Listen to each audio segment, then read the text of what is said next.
Hey there and welcome. Today we are diving deep into the world of printers. Drawing from some fantastic material by McGraw-Hill Technology Education, we're going to break down the tech that takes what's on our screens and puts it right into our hands. All right, so you need a new printer, right? You hop online and bam! You're just hit with all these terms like laser, inkjet, DPI, PPM. I mean, what does any of it even mean? But hey, don't sweat it. In the next few minutes, we're going to decode all of that tech jargon so you can find the absolute perfect printer for you. Okay? Let's get into it. Okay, so to really get a handle on printers, you've got to know that pretty much every single one falls into one of two big families. And the difference between them is, well, it's everything. It's the fundamental starting point. And here's the big divide: impact versus non-impact. Impact printers over on the left are all about physical contact.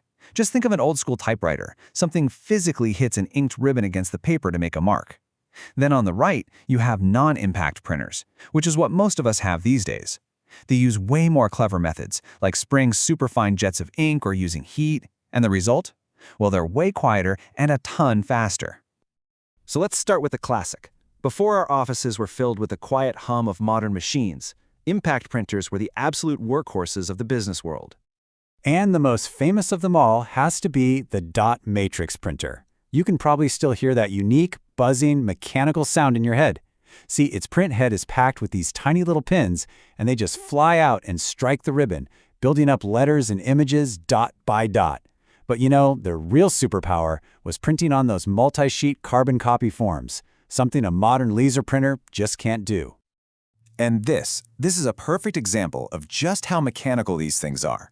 We don't measure their speed in pages per minute like we do today. No, we measure it in characters per second. Literally, how many letters it can physically stamp on the page every second. It's a totally different way of thinking about performance. All right, let's jump forward to today. Because for pretty much all of us, the choice really boils down to two main kinds of non-impact printers: the inkjet and the laser. So first up is the inkjet. And honestly, the name kind of gives it away, right? It has a print head that zips back and forth, spraying these teeny tiny droplets of ink right onto the paper to create your image. Yeah, you see inkjets everywhere, especially at home, mostly because they're pretty cheap to buy. When it comes to color, they use a 4-cartridge system: cyan, magenta, yellow, and black, what's known as CMYK.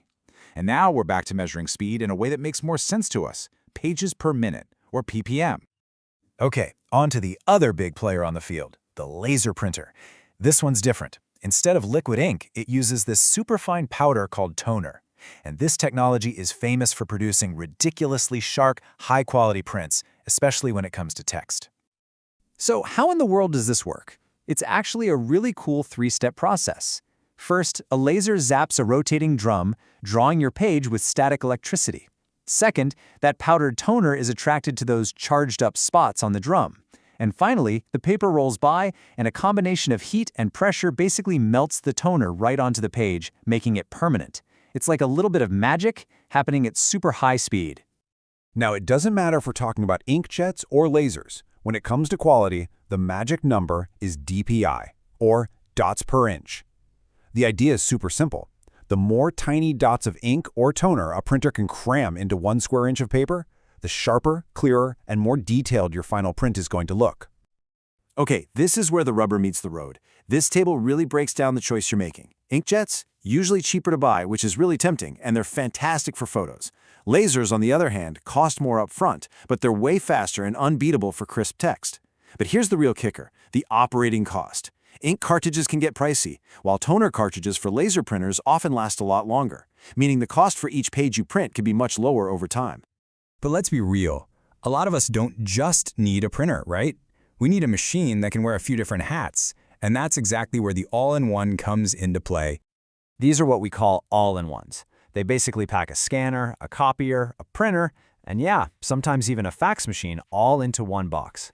It's no wonder they're so popular for home offices. They save a ton of space, and you usually get a lot of bang for your buck in one tidy package. All right, so we've walked through the tech, from the old-school impact printers all the way to modern inkjets and lasers. Now let's pull all this info together so you can actually pick the right one for you. Seriously, just run through this checklist before you buy anything. First off, what are you actually going to print? Mostly text for reports? A laser printer's probably your best bet.